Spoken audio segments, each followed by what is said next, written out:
Hi everyone, am I audible? Yes, ma'am. Okay, let's wait for 2 minutes and then we'll start. What is today topic of discussion, ma'am? Today we are going to do summary of week 11.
Okay, so I think we can start.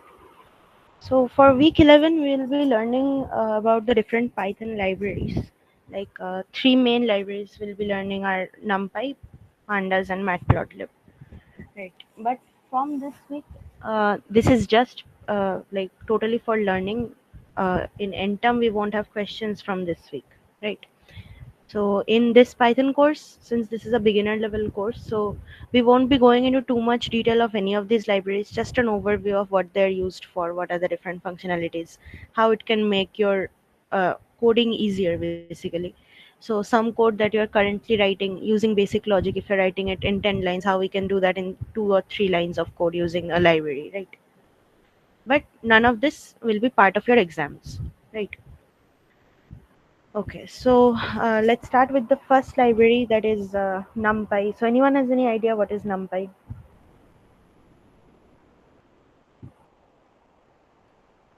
Okay. So NumPy or numerical Python, it is a Python library, right? What is it mainly used for? It's for fast mathematical and scientific computing. So it provides you a powerful data structure which is called an ND array. That is an n-dimensional array. Right? So all of the NumPy operations that we perform using the inbuilt methods and everything, all of it will be on ND arrays. Okay, so the reason why we use NumPy is because it is faster than normal Python lists that we have. So in Python, we call arrays as lists, right? So in case of NumPy, what happens is it is much faster than the normal Python lists, the ND arrays. And it also, supports vectorized operations. So you can do some mathematical operation on the entire array at once, which is not there in case of lists, right? We can perform arithmetic or mathematical operations on list elements, individual elements, but not as the list as a whole. So that is here. Again, this library is best when you're working like for some numerical work, statistical, simulations in ML pre-processing. In all of these areas, we use NumPy.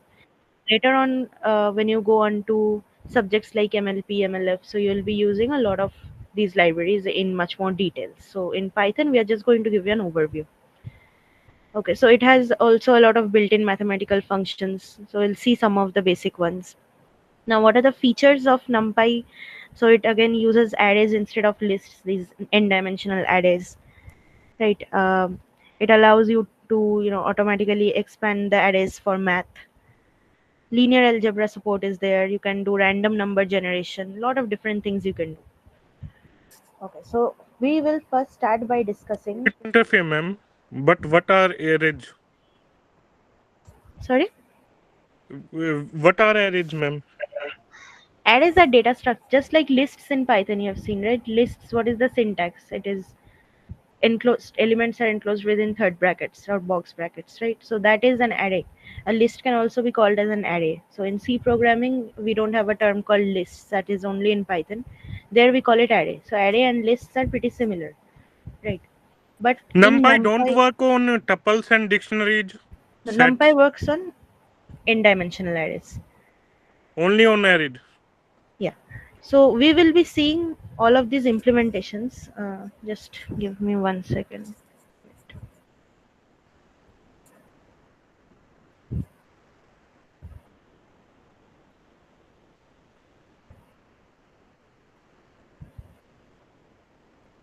Okay. So let's start by comparing this Python list and NumPy array. Okay. I think that would be good. So can you see my screen? No, ma'am. Okay. Wait.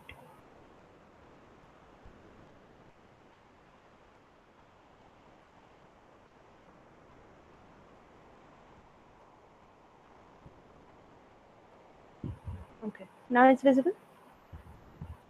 Yes, ma'am. Okay, so before we start, so I am a little sick today, so I won't be taking a very long session. So let's just go through all the basics from each of the libraries and then we will learn to write some code on each of them, right? Okay, so first I'm going to do a comparison on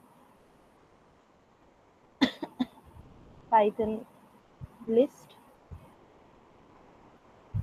and your NumPy array.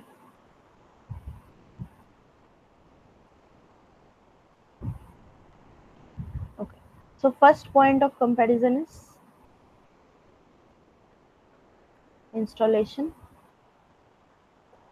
and importing. So in case of Python list, do we need to install any external libraries or do we need to import any methods, anything? No, right? We can directly just create a Python list whenever we want. So here, no installation or importing is required. So here we will write not required. But in case of NumPy array, you have to first install this external library NumPy and then you can import it and you can get all of the methods that are inbuilt.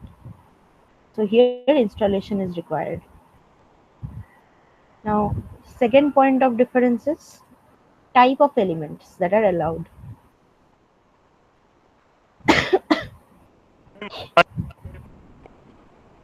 So in a Python list, what type of elements are allowed? We can have any type of elements inside a list, right? We can have integers, characters, string, whatever we want, lists. So Python list allows you to have heterogeneous elements. That is, not all elements have to be of the same data type or have to be of the same structure, right? So heterogeneous elements are allowed. But in case of NumPy array, all the elements have to be homogeneous. That is, if you are having a list of lists, then all elements within it should be list only. Or if you are having an ND array of just integers, then all elements should be only integers, right? So all the elements must be homogeneous. Third point is dimension of elements.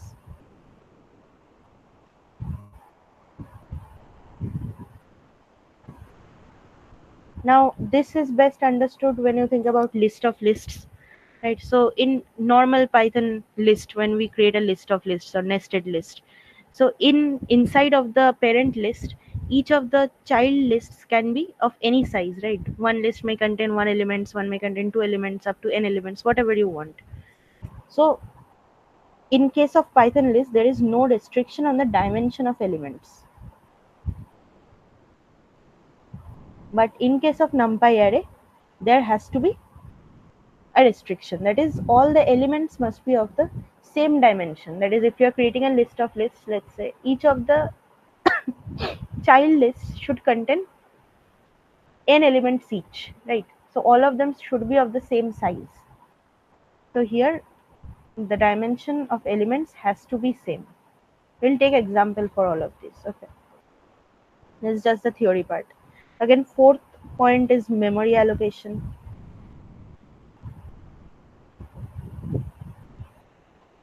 So in case of Python list, when we are creating a list, when we are inserting elements into the list, they are not stored in contiguous manner in the memory, right? They can be stored anywhere. But in case of a NumPy array, all the allocations are contiguous. That is, they're present in continuous memory spaces, one after the other, not scattered in memory. So here memory allocation is non-contiguous. Here it is contiguous. Next point is size. So in a Python list, basically if you want to create a Python list and a NumPy array that are containing the exact same elements, in Python list they require more space to store it, but NumPy array stores it requiring less space. So here we need more space, here we need less space for the same elements. Now number 6 point of comparison is performance, which is very important. So in case of performance, Python lists are slower. Whatever operations you want to perform on Python list can be performed much faster using a NumPy array. Okay, next point is your element-wise operations. Can you repeat first point? Memory allocation, that is, see, when we create a normal list in Python, or we are inserting elements into a normal list in Python, then those elements are not stored in continuous spaces in memory. They can be scattered. Okay, but in case of an ND array in NumPy, all the elements are stored continuously in memory. That is, if first element is at memory location 1, second element will be just right next to that in memory location 2. So continuously they are allocated. Now, element-wise operation, when we talk about, in a Python list, can I directly access any element? Yes, using index I can, right? But can you directly perform any arithmetic operations on an element without traversing the element through the array? No, right? So element-wise operations are not possible. But in case of NumPy array, it is possible. You can directly perform any arithmetic operations, even on the entire list you can do it, not on just an element. So here, element-wise operation, element-wise operation here is not possible. Something is wrong with my background.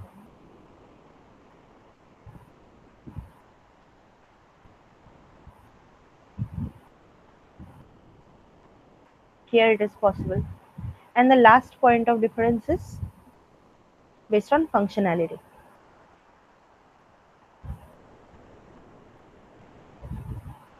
So functionality wise, a list itself cannot handle arithmetic operations, right? We cannot use a whole entire list and say that add these two lists. On the entire list, you cannot perform that operation or find the mean of this list. So you have to write the code for that. You have to access the elements one by one and then find the mean. So on the entire list, it is not possible to perform any arithmetic operation. So this can't handle arithmetic operations. But this one can. In NumPy array, it can handle arithmetic operations. So we'll see an instance of all of these.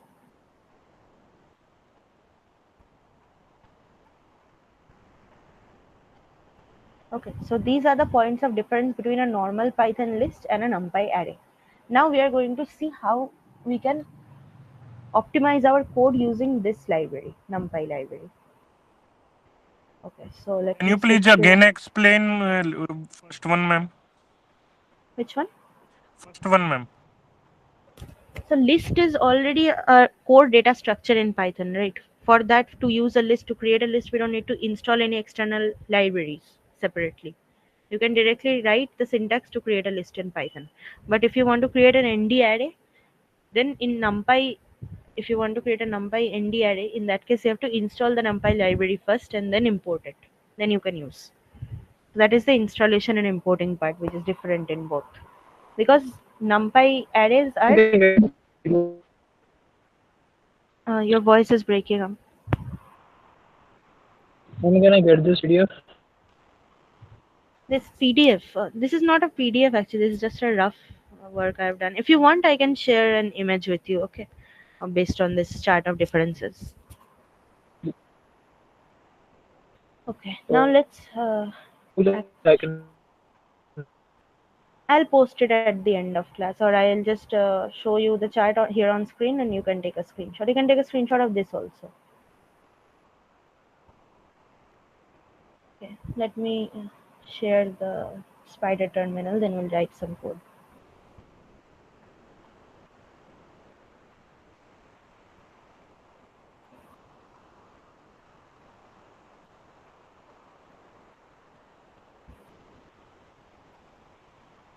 Okay, can you see the spider terminal? Yeah, ma'am. Okay, so now listen, before we start, the rest of this class is just based on this coding, no more theory will be there. But none of this you have to memorize or do anything for the exam, right? This is just a starting point before you go on to diploma courses. Okay, there you will see the actual implementation of all of these. So a lot more functions you will be able to see. Here we are just going to cover the basics.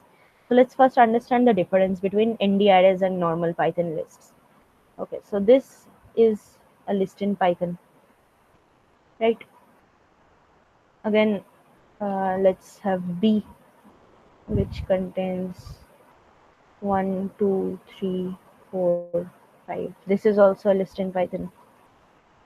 Um, let's have this 1 comma 2 comma 3, 4, 5, 6. This is also a list. And let's have one more.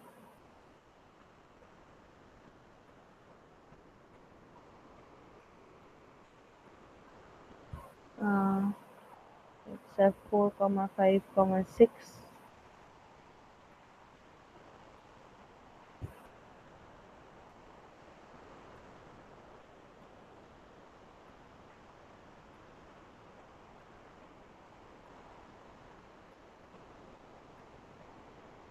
Okay. So these are 4 different types of lists in Python that I've done. What is the difference between these? So in Python, there is no difference, right? These are all treated as one dimensional objects. Even though we sometimes use list of lists to, represent matrix which actually has 2 dimensions, but in case of normal Python list, these are all treated as 1D objects only. How we can see that? See, if I print these, so let's write print a slash n.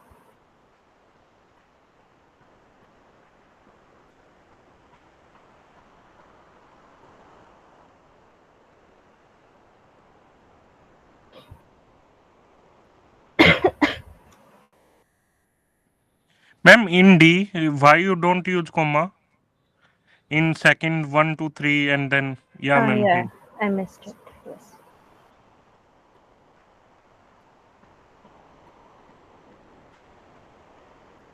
Okay. So now if I run this file, so these are the lists, right? See, these are all treated as 1D objects. Now, how we can see what is the difference between this and NumPy? So, in this case, just if I just switch this code like this, let's first import our NumPy library. So, import NumPy as NP. That means I will now refer to this library as NP. Okay. Now, let's change this up. So, now I want NP arrays. So, NP dot array 42. So what is this? What is this 42? This is an array object, right? The class is array. Next for this one also, let's do the same. Np dot array. So now these are all array objects. This one too. This is just to show you the difference between the two. Okay. Ma'am, in fifth line you write MP array. Yeah. I'll change that. Wait.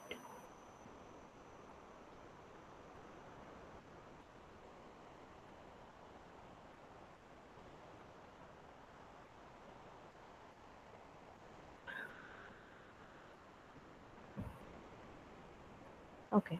So now when I want to print this, I will write like this: a comma, let's say a dot this. What does this do? This will give me the dimension of the array, n dimension. Right. So that means array A is the object, array type object. I want to know what is the dimension of this array. So to know the dimension, you can write dot n dimension. Right. This is just the syntax. Same I will do for all of these. So we can see the dimension of each of the arrays. So here you can distinguish.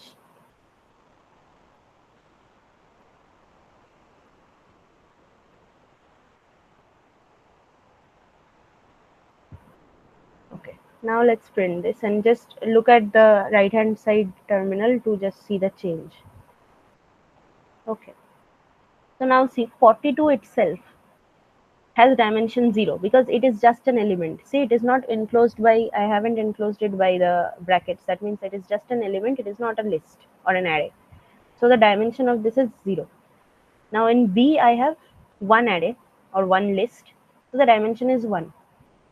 In C array, I have a list of lists or array within array. So this is two dimensional. See, now it has come in two separate lines. Right, 1, 2, 3 is the first list inside list. 4, 5, 6 is the second list. So this is list within list. So we have first degree of nesting, right? We have a outer list and we have two children lists. So this is two dimensional. So the dimension is mentioned as 2. Now for the last list, we have a 3D list. So for that, it is written like this. See, we have an outer list. Inside that, we have two child lists, inside which we have again children lists present. So the first 1, 2, 3, 4, 5, 6, these two lists. These are the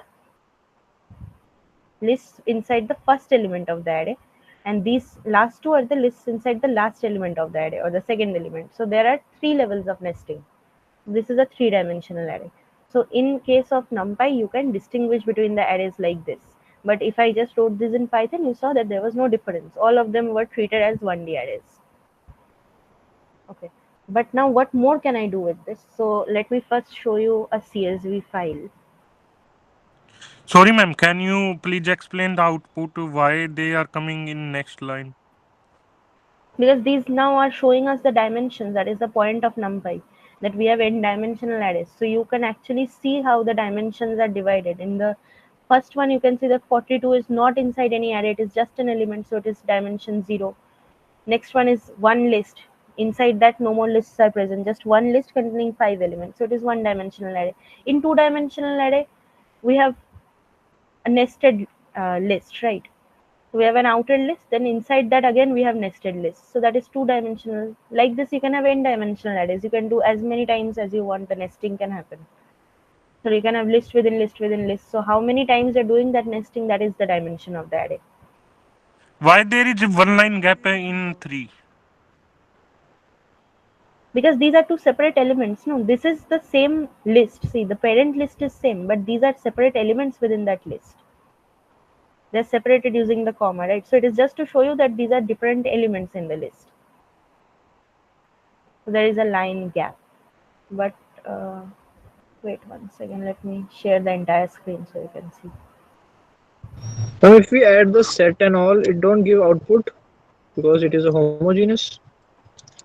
Yeah, in case of ND array, you cannot have heterogeneous elements. So inside this, if I have any other type of element, it won't give the output. Okay, ma'am.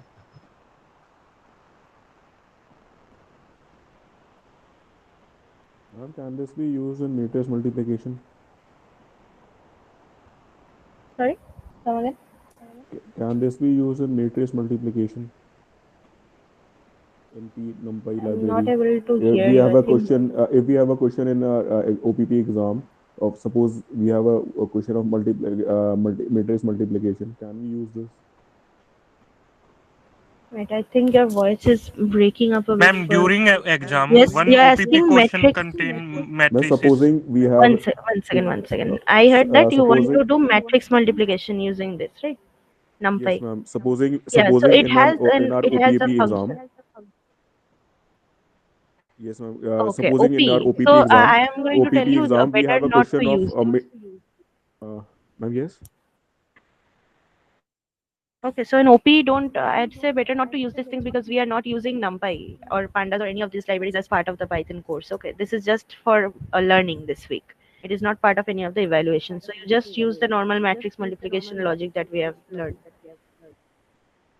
Ma'am, it But becomes doesn't it becomes much more easier to use a NumPy library yeah, it is while a lot using a easier. matrix Okay, multiplication? because in case of NumPy, you have that matmul, that function that you can directly call and you can just Yes, ma'am. pass the parameters.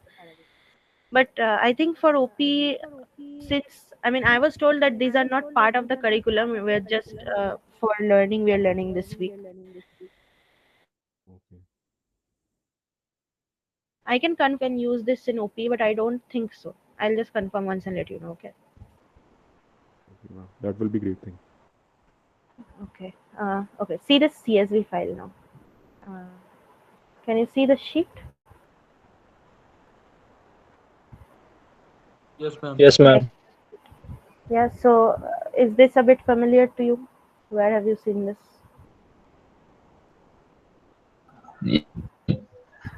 In CT we have seen it, right? The scores data set. So there we had 30 cards Yeah. in that. Okay. Now each of the cards has these fields: the number of the card, the name, the gender, date of birth, city, town, different marks. Right. So that this is that CSV file. I'm just opening it in the form of this sheet so that you can see that there are rows and columns. Right. The data is divided into rows and columns. Now we are going to perform some file handling operations on these that we have learned already in week 8, and we are going to see how we can explore those options in NumPy. Okay, let's start. So what if here in this file, let's say I want to find the maximum total marks or the total marks of the topper. In that case, I can just write a simple file handling code, right? Like this. So f equals to open. So the name of my file is scores.csv. So scores.csv. And just need to find out the total marks of the topper. That means I can just open this in read mode. Okay, next what do I do in, let's say, this scores variable? I'm going to store f dot read lines. What does this do? Make a list of all the lines, All the lines. Now, making them strings. right. So in this list, now here, can you tell me that in this sheet, the first row, do I need that? No. No need, ma'am. No, right? Because that is the headings. So I'm just going to slice that out. So first row is not needed. We'll start from the next row. We can Okay. also use read line, ma'am. F dot read line and then use Yeah. scores. See, Python. Every class I tell you this, that you can do all the things that I'm doing in many different ways. Okay. I'm just showing one of the ways. Okay. Now let's have a max variable. This is where we will store the maximum marks of the topper. Now there's just a simple list. So let's say for record in scores, that is we're going to go through information for each of the students. In fields variable, I'm going to store record dot split, and the split is going to happen. Oh, one second. Yeah, record dot split, and since this is a CSV file, I can just split using the commas, right? So now fields contains what? What does fields contain? For each of the records, I'm splitting it using the commas, right? Now the information is stored in fields. So this is also a list, right? Fields is a list. So how many columns can you see are present here? In my data, how many columns are there? 9 9. columns. Where is the total marks stored? In the ninth column. So I need the Yes, ma'am. maximum total marks. Right. Now in array based indexing or list based indexing, index starts from 0 or 1. 0. 8 is the 0. total. 0. That means 8 is the column where my value is stored for the total marks, right? So here I'll just do this. If int fields of 8 that is the total marks in the current record. If it is greater than the current max, then just assign max to that.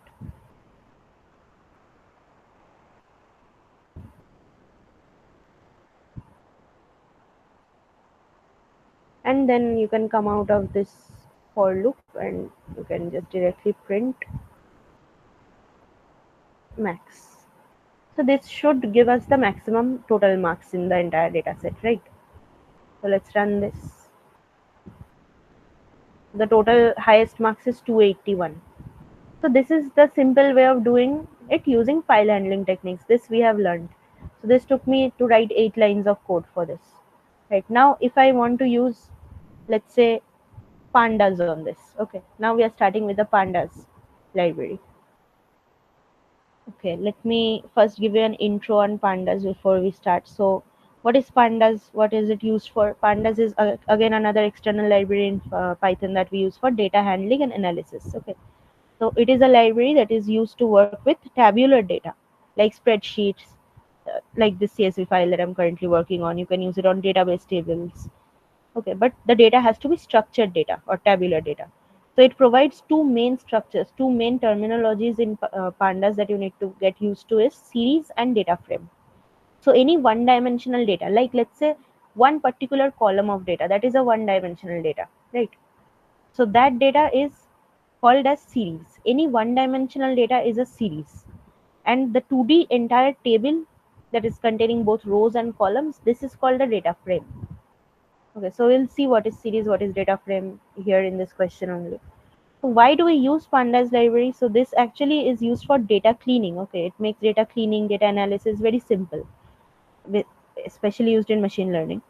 So this will work good with any CSV file, Excel files, like I have SQL files. Okay, this will let you filter your data, sorting, grouping, merging. You can reshape the data. Okay, but the number of codes that it will take is very less. Again, this is used in, like I said, widely in data science, ML, and real world analytics. Now, what are the key features that you can read or write on CSV file, Excel file, JSON files? Right, you can handle missing data, you can do filtering, slicing, there are group by clauses, aggregations. We'll see all of these one by one, just a brief overview of everything. Okay, now let's try to go back to this code that we are doing. Now here I am going to use this pandas library to make this a much more simpler problem. Okay, so I should change here or should I write a do you want this code? Can I delete it? No, ma'am. Please use again next. Okay. Don't delete it.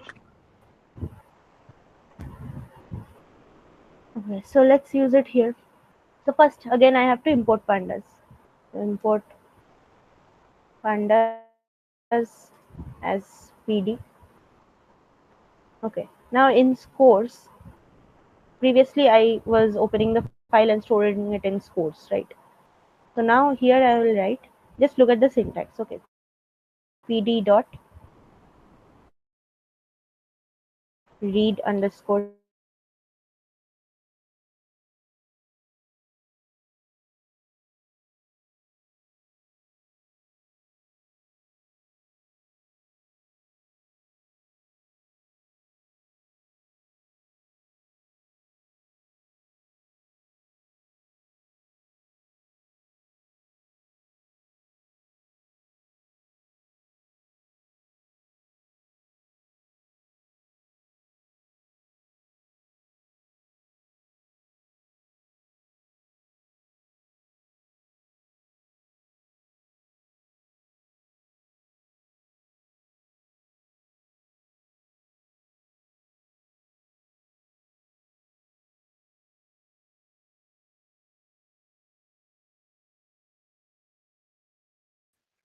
Sorry, ma'am. Your voice is not coming.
Oh, I had left the meeting. I didn't realize. I'm sorry. So how far did you see?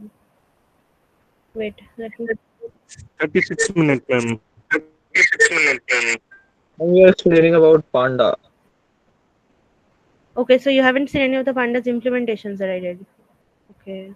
No, ma'am. Okay, okay. No issue. Okay, let's start again. Mm, that's why I thought that why it's so quiet. So that's why I checked. Alright, so we learned what is pandas and why it is used, right? So what are the different things that we can do? Did you see any of the max, min, sum, any of the functions that I did? Was it visible? Yeah, ma'am. You write line number 1, then you simply don't able to see you. No, no. I'm asking that have we? Did you see the discussion for what is dot shape, dot count? What does these functions do?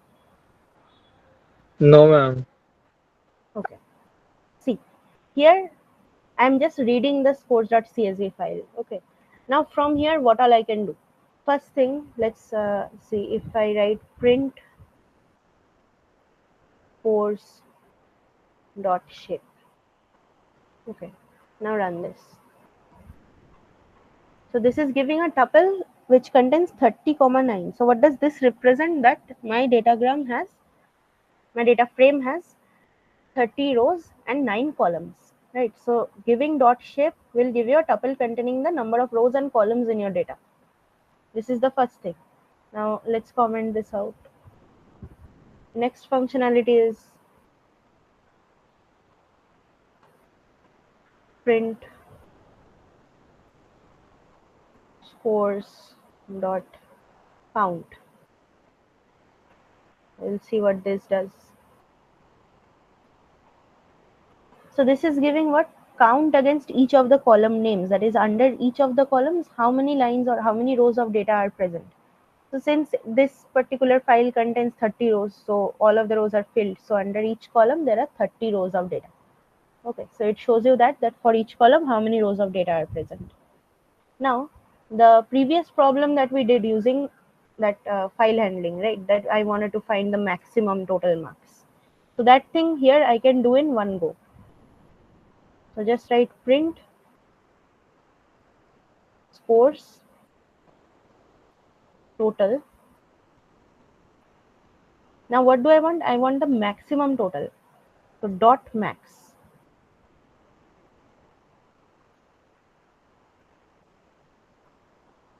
Okay, now run this. So this gives you the 281, that is the highest total marks scored by a student.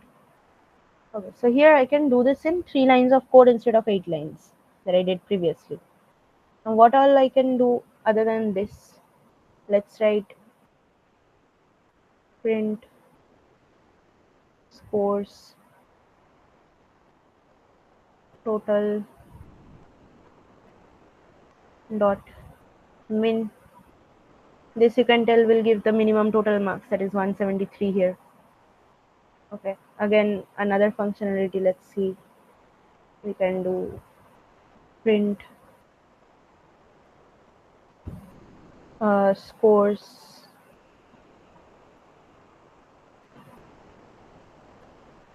total dot mean. So you can also find the average of the total marks. Okay, same. Let's comment this.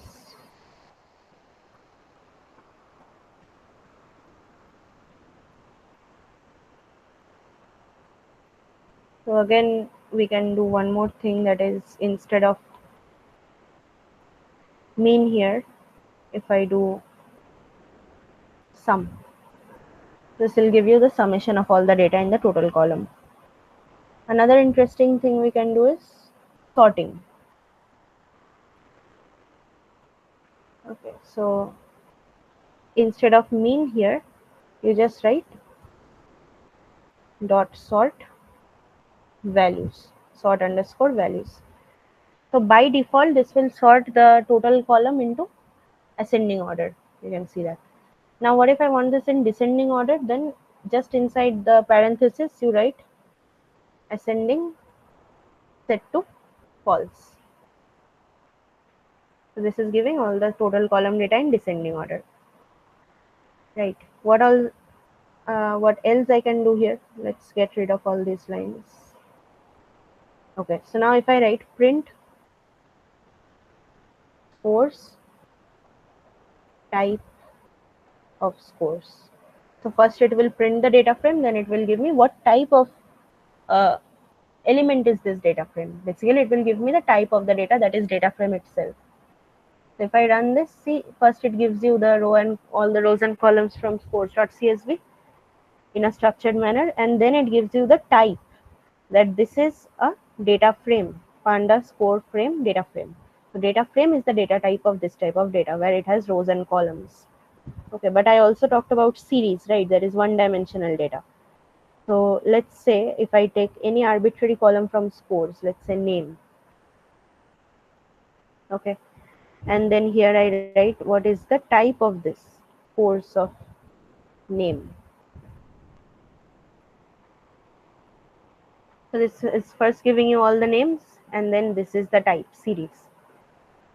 Right. So if you have both rows and columns, it is two-dimensional. It is a data frame. If it has only one dimension, then it is series.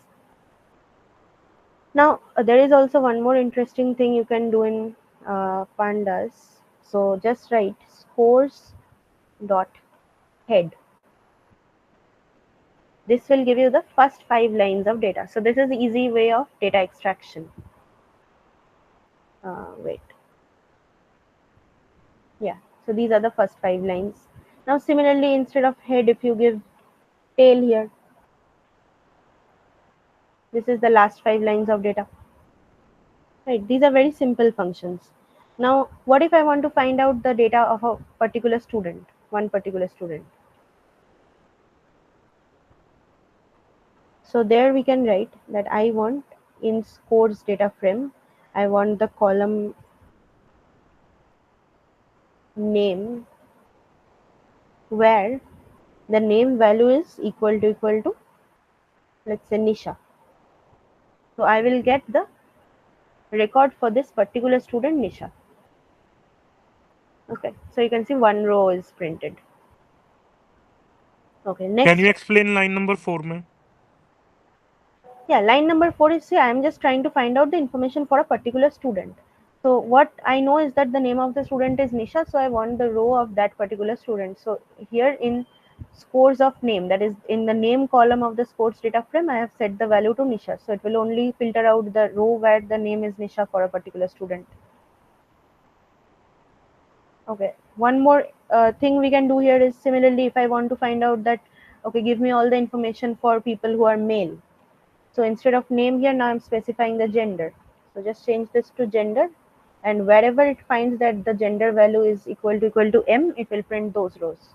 So all the male student rows will get printed like this. Okay. Also, we can find out that what are the total marks of all the male students. So you can just add one more row here that, one more condition here that I want to add the total marks. I want to find out what are the total marks of all the males. So now you just have one column, that is the total marks. So this is representing all total marks of male students in the same order as it is mentioned in the file. It is not sorted. You can sort this also using the dot sort function we just saw. Now here I can also directly find out that what is the maximum total marks of a male student. So here just write dot max after this. What is the maximum total marks scored by a male student? It is 281. Right. Now what if I want to find out that, okay, give me the information of all students who have physics marks greater than 85. So here now the column name changes to physics and the criteria is greater than 85. Okay, so here you have to close this.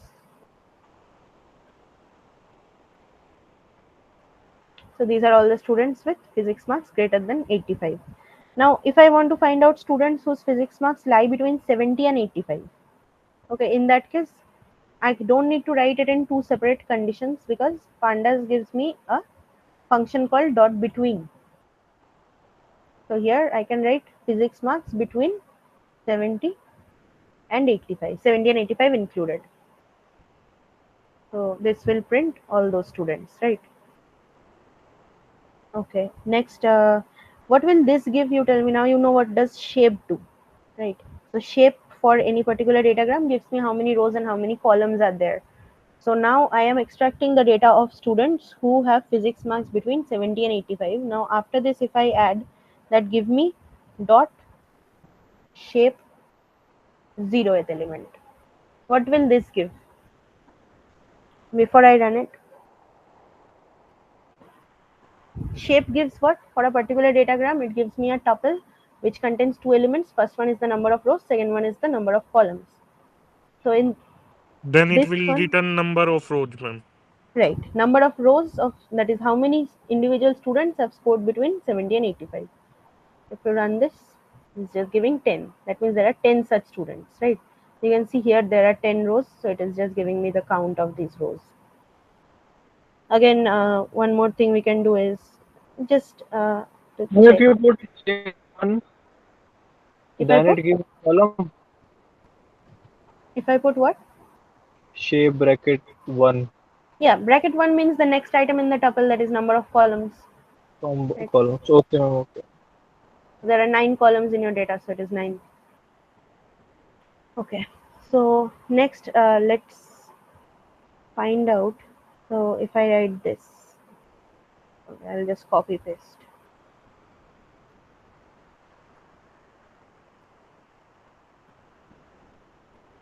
Let's change the range from, let's say, 60 and 70. I want to find out all people who have scored between 60 and 70 in physics. Right.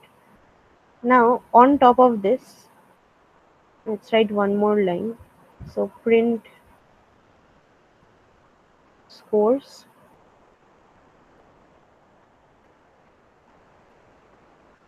where the physics marks is less than 60, and then you do dot shape of 0.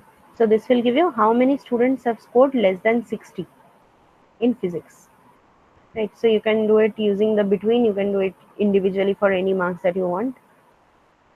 Okay, so it is giving 10, 9, 4. That means 10 rows for people who scored between 70 and 85, 9 rows for people who scored between 60 and 70, and there are 4 such people who scored less than 60 in physics. So these are all very simple. Now let's try to combine some like criteria. So I'll write print scores. Let's have scores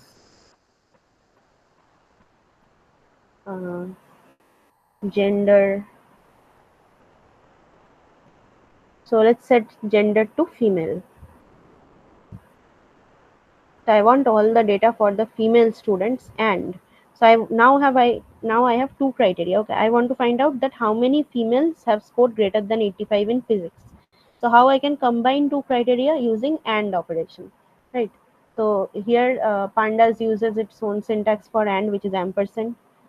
So outside of this, let's put the ampersand, and then your second condition, that is physics marks has to be greater than 80, 85, right?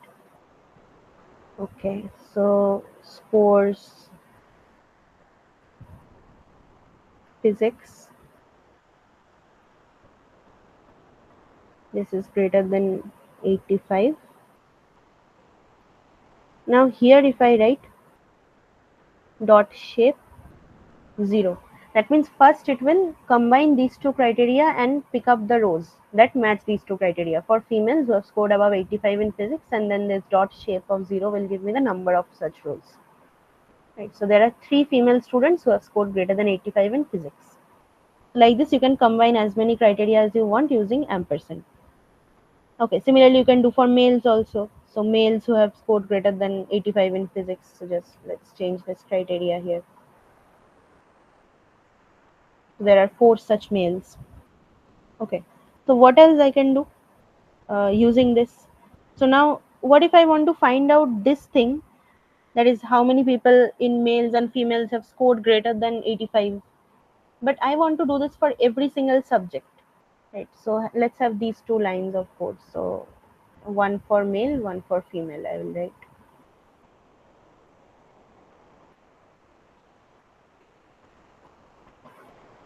Here, let's change the gender to female.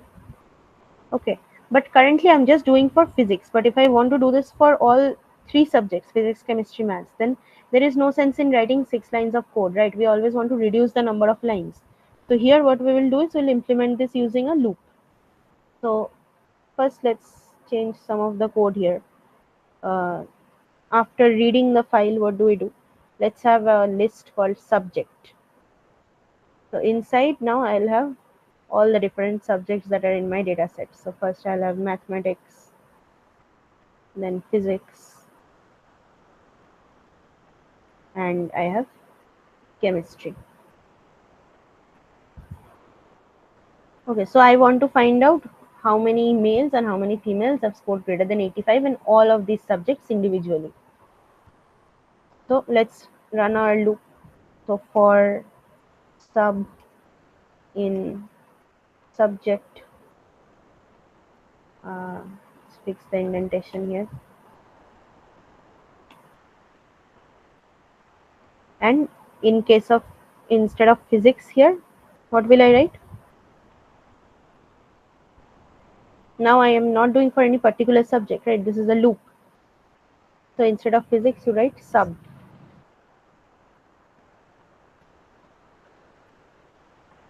Okay. So now when I run this, it is giving me 6 random values. So just by looking at these, no one can tell me what is happening here. So let's add some print statements.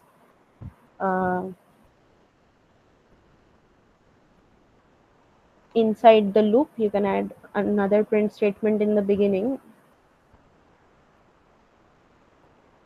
Print above 85 in subject, and then this data will come when it's printed. Okay, let's fix the indentation.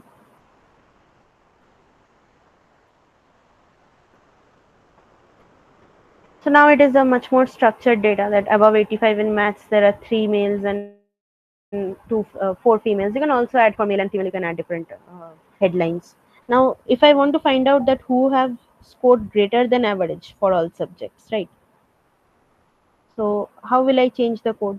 Again, for every subject I'm trying to find how many males and how many females have scored greater than average in that particular subject. So let's change our print statement. So I'll write above average in a particular subject. Then for the first one, how will I change it? Here instead of 85 now, I will give what? I need an average, right? Calculate that average first. Inside an average variable, let's write scores for a particular subject. I want to find the average, so dot mean. The average is stored in this average variable. Now in each of these cases for males and females, we find out the people who have scored greater than average. So just instead of 85 here, change it to average.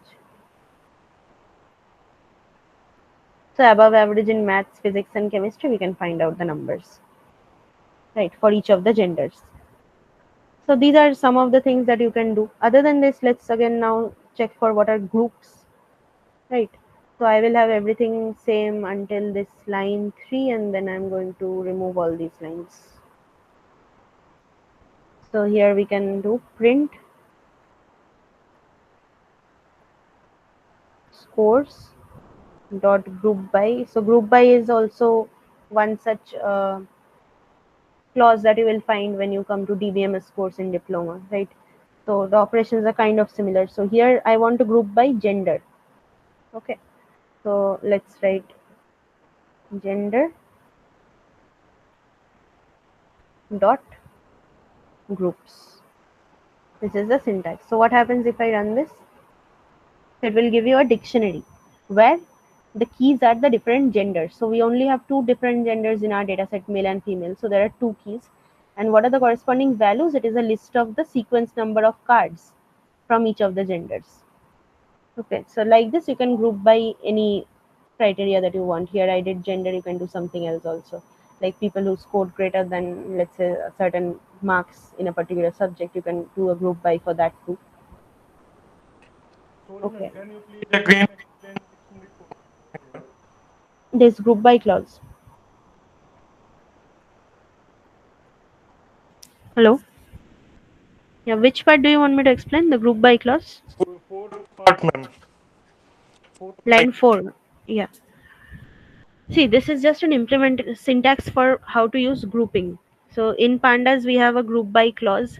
Group by means like here I selected the attribute gender. So how many different gender values are there in this attribute? Only two, male and female. Right. So there will be two groups if I want to group by gender. So as many unique values, that many groups. So just pick such a column which has few unique values. So the grouping would make more sense.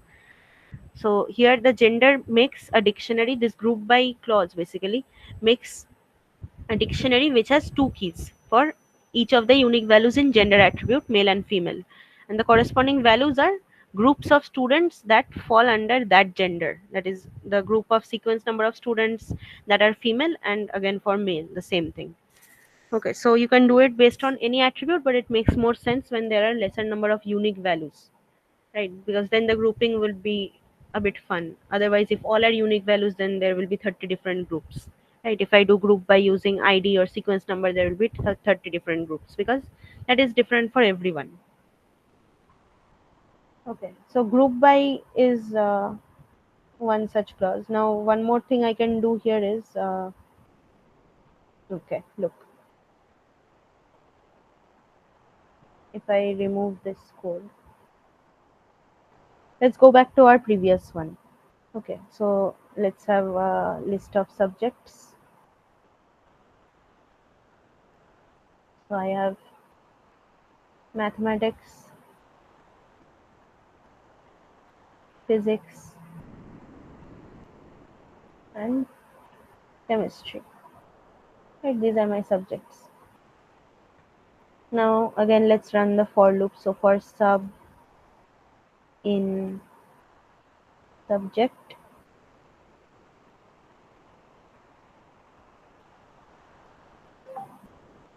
let's do print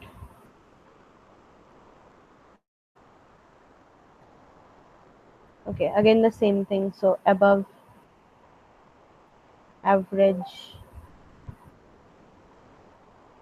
in a particular subject.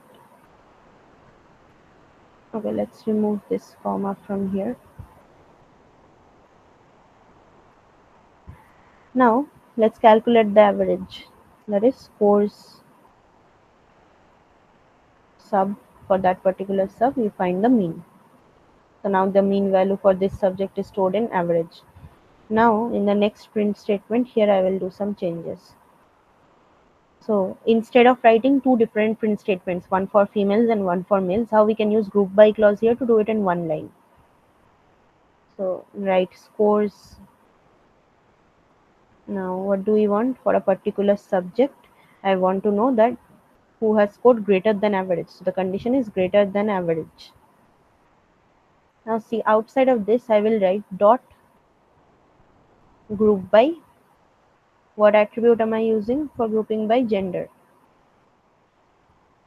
Dot groups. Just the same syntax that we saw earlier. So now if you run this,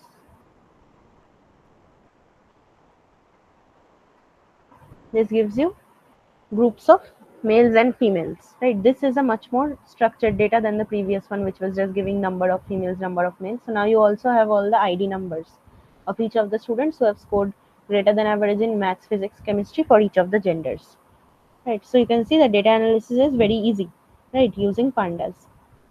So these are all the different functionalities you need to know for pandas for just this Python course, because we are doing very basic on each of the libraries. The last library that we are going to deal with is matplotlib. Okay, so anyone has idea about matplotlib, why it is used? Okay, so again, Matplotlib is nothing but external Python library. It is used mainly for your plotting and visualization of data. Right. So this library is used for creating graphs and visualizations. So we use this to convert if we have some numeric or tabular data and we want to see it into a graphical format. So we can use Matplotlib for that. Right. It also helps you analyze patterns and trends in data, and also produces line graphs, bar charts, scatter plot, histogram. So any type of pie chart, any type of chart that you can think of, you can form it here using this visualization tool. So this basically acts as a foundation library for other plotting libraries. So we have one more plotting library, for example, Seaborn. So for Seaborn, this is the foundation library. For all other visualization tools, Matplotlib becomes the foundation. Right. So here the key features are the different types of plots and charts that you can get. So we'll do a few examples and see what type of plotting we can do here. Okay, so this is pretty interesting because you'll actually be able to see all the graphs and everything. Okay, so where should we start? Wait. Okay, let me take a new file.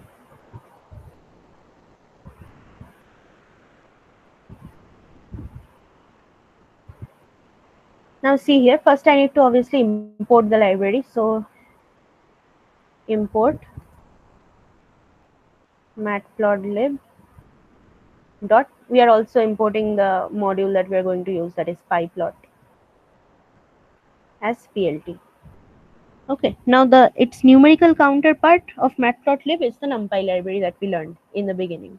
So I will also import numpy here because this is going to work on these arrays only. ND arrays, we are going to visualize them as graphs. So import numpy as np. Now let us have some random arrays, numpy arrays. So np dot array. Let me take an array 5, 7, 8, 7, 2. So I'm just going to take a lot of points so that the scatter plot looks nice. We can see all the different points. Right, so 2, 9, let's take 4, 11, 12, 9, 6, just random points. Okay, this is my first array. Let's create a second array for y-axis. So np.array.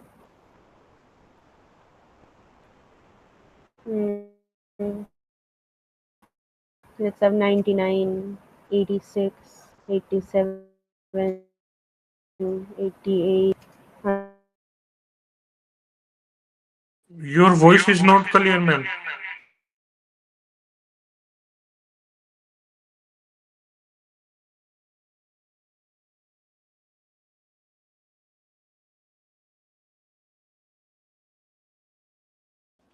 Ma'am, your voice is not coming.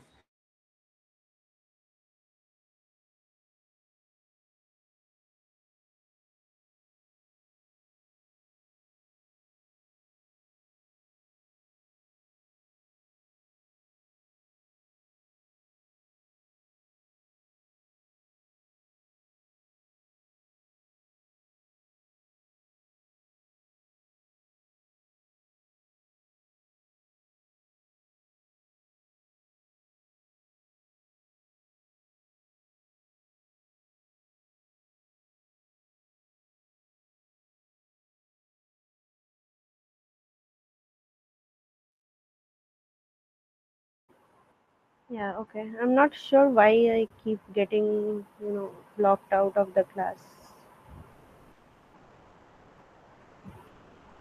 Okay, I'll just open the spider terminal again. Wait.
All right. So I think we have to again start from the beginning because I think the last file was not saved. We'll check once.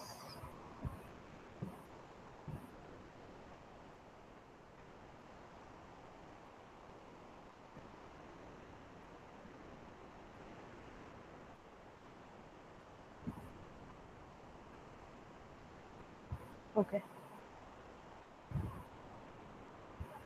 All right. We are just going to have to write the code again. So import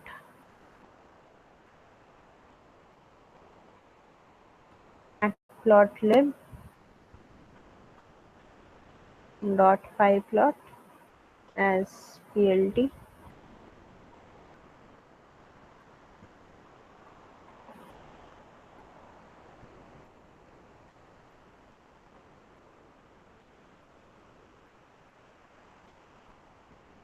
And we need import numpy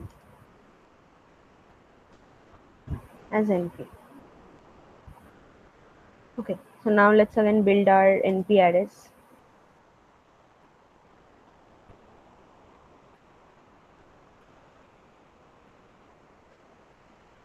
You're able to see my screen, right? Yeah, ma'am. Yes. Yeah, I'm having some glitch. I don't know. I'm just getting thrown out of the meeting. Okay, so let's have our first array. So again, same numbers I will take. 2, 17, 9, 4, 11, 12, 9, 6. This is my first ND array. Okay, this is one dimensional array.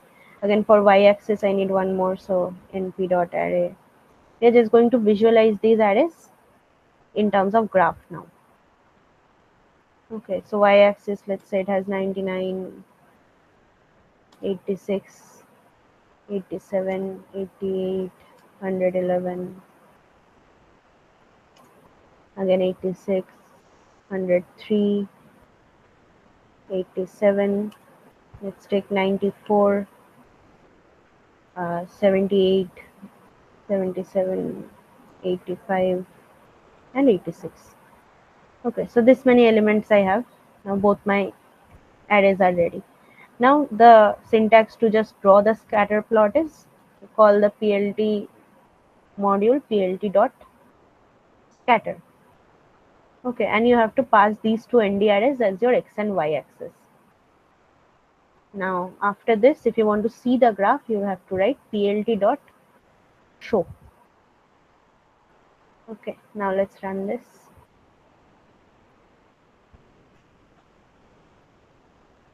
Okay, so if I go to plots here, you can see this is the scatter plot. Right, so this is nothing but it is just taking one x coordinate, one y coordinate, and it is plotting it. Like this one, 5,99. So this is the plot for that. Right, 5,9. If line number 4 and 5 have same number of elements, Yeah, they have same number of elements because each of them are creating a pair of x and y coordinates, right? if same number of element, then what will happen, ma'am? Then the last that one will not get plotted if I see if I do this. It is not getting plotted because it is not finding all xy coordinate pairs, right? There is one extra x coordinate, but here if I remove that x coordinate also, then it is again plotting. So basically the number of x and y coordinates should match because it is creating a pair xy, right, for every plot. So this is the simplest plot of a scatter plot. Now one more thing, let's try to do a bar graph now. So for that I will take an NP array. Let's have our x-axis be A, B, C, D, and okay, let's have 4 only, A, B, C, D. Okay, this is my x-axis points. And for y-axis, let's again have 4 points. So I will have 3, 8, 1, 10. I hope you all know what are bar graphs, right? See, if I just run this,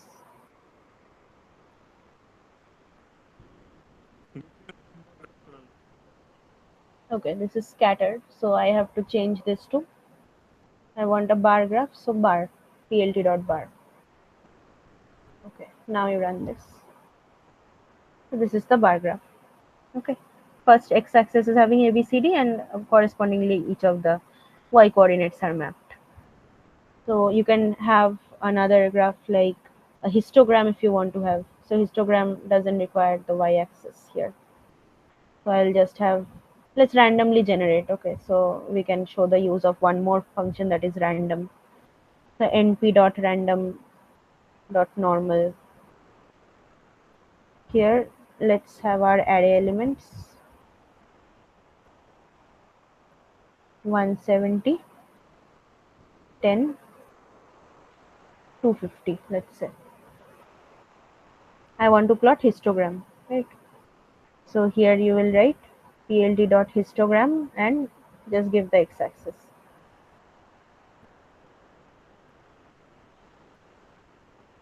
Okay, so this is your histogram. See, all of these numbers are generated from 170 up to 250. As here normal means. Wait, your voice is cutting off. Line number 4. I'm Don't get ma'am. asking why is you have used normal for what? Random dot normal. So it is to draw Normal. random samples from a normal distribution. Okay. So these samples, this graph that that you can see here, all these plots that are done, these are all randomly selected. Yeah, I'm getting that, but normal means I am not. What does What's normal normal mean? doing here? Yeah, what doing here? This is a Normal. normal distribution, right? Histogram is, this is also called a normal distribution. That is a continuous probability distribution. Okay, so it forms sort of a bell curve. So that is a normal distribution. Okay. What all? Okay, let's see the pie chart also. How to do a pie chart? So here, let's have y as an NP array. So NP dot array. I will have, let's say, 35, 25, 25 again, 15. Sorry, ma'am. What are these numbers in normal and now in array? No, What we call them? that was normal for normal distribution, right? This is just I am trying to form a pie chart. Okay, so I'm giving the percentages. In pie chart, we have what? According to percentages or according to fraction, we divide the area, right? So here, if I give some labels, look at the graph, you'll understand. So if I give some labels, let's say apples,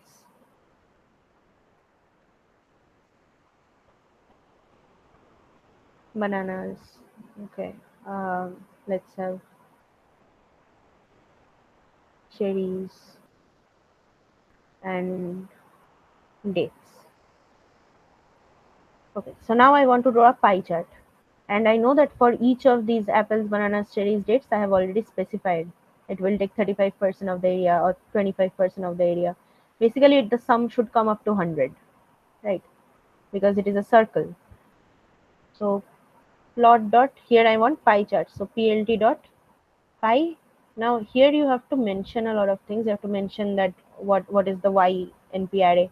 Based on this, the distribution will happen. Then you have to give the labels for each of the distributions, that is each of the division of the pie chart. So in place of labels, you assign the my labels list that we created, my labels. And let's say the start angle is, so you have to define a start angle.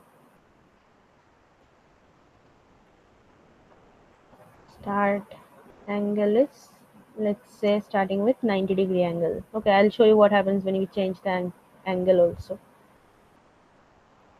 So this is the pie chart, right? The apple has the biggest portion because it has 35% of the area. There is 35 out of 100 is apples. Now if I give the starting angle to be, let's say, 45, in that case it will just look different like this. So it is starting at a 45-degree angle now. So you can also change the way your pie chart looks by changing the angle. Now the last thing that we are going to do is a subplot. So So subplot means that I can plot multiple Ma'am, graphs. can you again explain angle, start angle? Start angle, see, if I do 45, the angle is starting, it is starting to plot the graph at a 45-degree angle. But if I do 90-degree, then it will start at a 90-degree angle. That is, the first plot is happening at a 90-degree angle. It is just difference in the way that the pie chart looks. It is, the chart still remains same, right? It is giving the same area to each of the labels, but it can start at a different angle. That is based on you, that you want to start 90-degree, 45-degree, 60-degree, whatever you want. Where is this 90-degree, ma'am? This is the starting line. See, the in apples and dates, here it is a 90-degree angle it is starting at. Okay, ma'am. Okay, but if I do now, the last thing I need to do is subplot. Subplot is very useful because here we can do multiple graph plots inside one plot, right? So I can have 3 graphs, 6 graphs, 9 graphs, however many I want inside one plot. So let's quickly just see the example of subplot. This is going to be a bit of a longer code because we have to write all the arrays. So let X be my first NP array. Ma'am, inside this graph, so the percentage also. Yeah, that also we can do. See, this is the first NP array that I have, 0, 1, 2, 3. Now correspondingly, I need to write a Y coordinate also. Subplot is just the normal graph plot that we were doing. But here multiple graphs will come under the same plot. So let's have this as 3, 8, 1, 10. This is the first X and Y coordinates. So I will write plt dot subplot. Okay. Now here I'm giving something 2, 3, 1. So what does this do? 2 means there will be 2 rows in the subplot and there will be 3 columns in the subplot. Okay. So subplot has 2 rows, 3 columns, and this is the first graph. So number 1 is here. The last entry in the tuple is 1. That is, this is the first graph in the subplot. Because there are going to be multiple graphs, right? And again you write plt dot plot x comma y. Okay, let's do 4 copies of these. Okay, we'll need 6 of them actually. This is the second one. Let's change the data. Maybe I'll just change the y part. So here I'll have 10, 20, 30, 40. Everything else remains 2 except this is the second plot. So change this to 2. Again, third plot.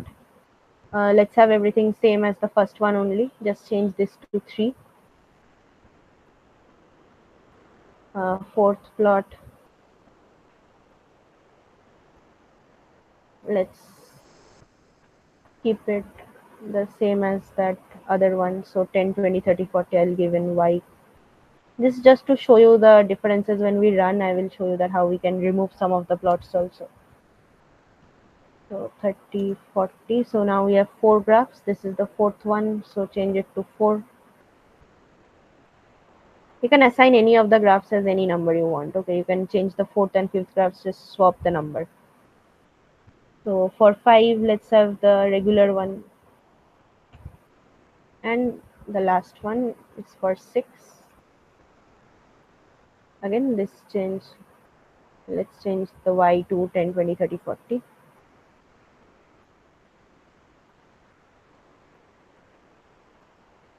So now I have x and y coordinates for 6 different plots, right? This is number 6. Now I will, at the end, I will write plt dot show. Okay, now if you run this,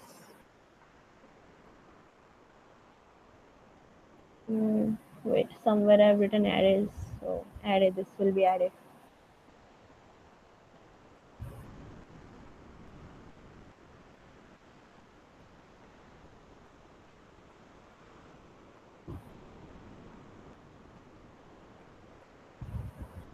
Okay, now let's try.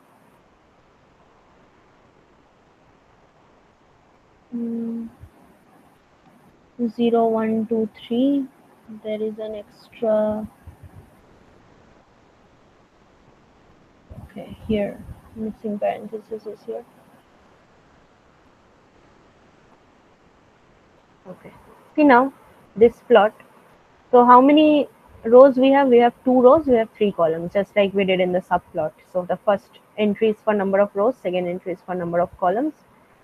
See, the first one, this one is this plot, the leftmost one. Okay. Now if I just remove, let's say, so you can see all six plots here, right? If I want to remove the fourth plot, let's remove this and then run. So it is just removing that plot. So there is still space for six plots only. Right, like this you can have space for nine plots, just change the row to three. So 3 cross 3, there will be nine plots. You can have any number of plots, so that is based on the number of rows and columns that you pick, and you can also choose which plot wants to be in which position by using this 1, 2, 3, 4, 5, 6 like I have used. So here instead of the, let's interchange the first two. So here if I give this as 2 and this as 1, right, and then run this. So it is just interchanging. So you can have multiple plots in a subplot. Okay. So these are the What different. this 2 and 3, ma'am, and 2 in line number 7? This is the number of rows in the subplot. This is the number of columns in the subplot. See, there are How two this rows, three graph is columns. formed, ma'am? I don't understand this one. Subplot means that multiple graphs are being plotted into the same plot, right?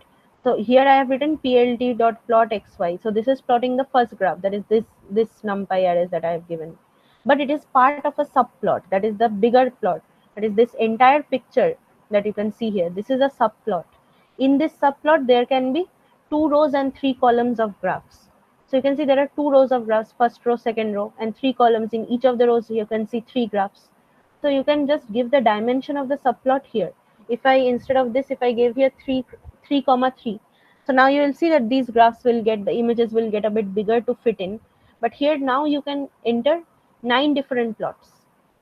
See, if And I, what this last two, ma'am? which one? Last two in line number 7. This means that what number plot it is. Okay, let me change this back. That means this is two rows and three columns. Okay, so now look at the first plot. The first plot is this straight line, right, going from this diagonal to diagonal. Now if I want this as the second plot, so just change it. Make this as plot number 1, make the second one as plot number 2. So they will just How get this graph interchanged is formed? by the numpy arrays that we have given. Right? We have given the x and y coordinates for each of the graphs. This subplot, these parameters are just showing what is the dimension of the subplot. That is how many graphs you can plot here. If I have two rows and three columns, I can plot six graphs. If I have three rows, three columns, I can plot nine graphs, like that. Now you can also change the position of each of the graph. If you want some graph to come first, some graph to come at the fifth position, you can change the position by changing the last parameter. Like if I want to interchange graph 1 and graph 3, so you just give 3 here, and instead of 3 give 1 here. So now these two will be exchanged. Run this. The graph 1 and graph 3, if I exchange, you can see it because these two are the exactly same graphs, right? So if I change this to 2 and this to 3, now you can see the difference. So the graphs can be plotted anywhere you want. You can just define your dimension and the position in the subplot, and rest of it is just the same as scatter plot like we did. So these are the different things that you can do in all three of these libraries, but we have just covered very rough overview of all three libraries. No need to memorize any of this, or you can just work on it if you want, if you think it's fun, because later on in diploma you have to work on these libraries. But these are just very basic, so the tip of the iceberg. There's a lot in each of these libraries that we don't know. Okay, so we will do all of this in machine learning mainly. So for Python, this much is enough. This is, I think, for week 11, you won't be having any other session except for, I think, the problem solving session will be there. So after this, we are going to mainly focus on OPE2 concepts, okay, until OPE2 is done, and then we'll have end term revisions. All right, yeah, that's it from my side today. So thanks for joining. Ma'am, understand, but not able to recall all these. I have to watch a video again and no need. Yeah, you can see. If you want to learn, then you can watch the videos and learn by writing the code yourself, right? You can't remember this, you have to write the code and then you'll get accustomed to the syntax. This is not part of end term examination that I can say, but it will be required in future terms. Okay, so if you want, just go through the lectures again and do the coding by yourself. So, ma'am, Yeah, what is the syllabus for OPP2? same as OP1, except it will you will also have some file handling questions. That's the only difference. Everything else is same. Okay. And ma'am, it's in calendar. It's showing that the fifth December, 6th December, and 13th December, 14th December. They are organizing OPP2, but in Lucas Studio, regarding my email ID, it's showing that only 14th December I can give the exam. Yeah, like Then if every student will be assigned a slot, right? So okay, if you have if you have been assigned, then your exam will be on that date. So you will also get a mail. okay, ma'am. Only on 14th I can get the exam. Yeah. So if it is showing 4, that means your slot is for 4th. Oh, okay, ma'am. Okay. Yeah. Thanks everyone. Uh, also all the best for your OP.